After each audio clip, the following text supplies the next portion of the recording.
Adakah dari umat Nabi Muhammad SAW yang kekal dalam api neraka? Kalau dia meninggal Islam tidak ada. Semua orang Islam yang syahadat masuk surga. Semuanya. Makanya tadi dibilang dikeluarkan dari neraka walaupun seperti biji sawi. Tapi dibakar dulu. Asal dia tidak batalin keislamannya ya. Ada pembatal keislaman seperti dia murtad, dia berbuat kemusyrikan, dia munafik, pura-pura Islam, Muslim, tapi lain. Ini kalau dia murni ahli tauhid namanya. Artinya betul-betul tahu ada Tuhan namanya Allah, tapi memang dia nggak pernah sholat, dia nggak pernah buat ibadah-ibadah yang lain. Tidak ada indikasi yang membuat dia kufur ya. Seperti dia meninggalkan sholat karena tidak ngerti, tidak pernah ada yang pandu. Kan itu. Ada satu dai di Mesir ini tidak jauh dari kota-kota besar Mesir, di pedalaman dia masuk, dia kaget dan diangkat di YouTube tapi masih dalam bahasa Arab.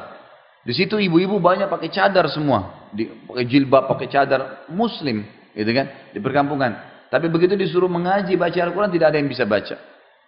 Ditanya jumlah rakaat sholat berapa, tidak tahu, nggak pernah sholat. Sampai ada seorang ibu bilang, kami ini sama dengan binatang, nggak ngerti apa-apa, ngomong gitu. Kami nggak ada yang pernah ajar kami.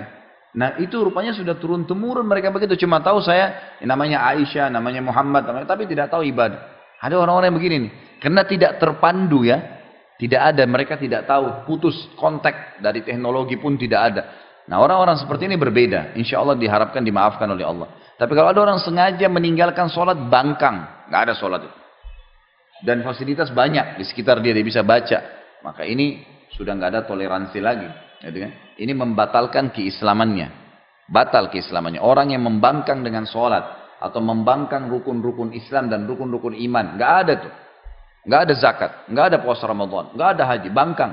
Beda dengan orang yang bermaksiat, dia tidak mau kerjain hanya karena malas, tapi dia tahu itu benar, itu beda. Kalau yang membangkang itu sudah jelas nggak bisa masuk surga ini, karena dia membatalkan keislamannya, kan gitu, membatalkan keislaman. Tapi kalau dia tidak membangkang, insya Allah nggak masalah. Masih kemungkinan masuk ke dalam surga. Tapi jangan berharap di situ ya. Masuk surga lah dari awal gitu. Enak, nyaman. Dan satu kata kuncinya, patuh saja. Sekarang Bapak Ibu mulai sholat, mulai puasa, jujur, amanah. Jalankan semua yang baik-baik. Jadi istri-istri yang baik, suami-suami yang baik, anak yang bakti, orang tua yang baik sama anak-anaknya. Baik sama tetangga, senyum dengan orang, bantu orang susah. Lakukan yang baik-baik. Patuh meninggal masuk surga. Gitu kan?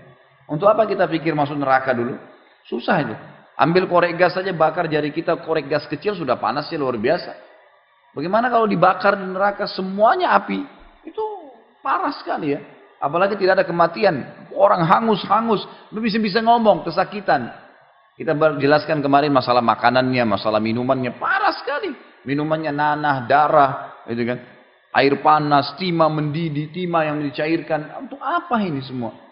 Hanya untuk berzina sejam? Hanya untuk mencuri berapa juta? Untuk apa? Nggak ada manfaatnya gitu. Maka lebih baik lakukan ketaatan. Orang yang mati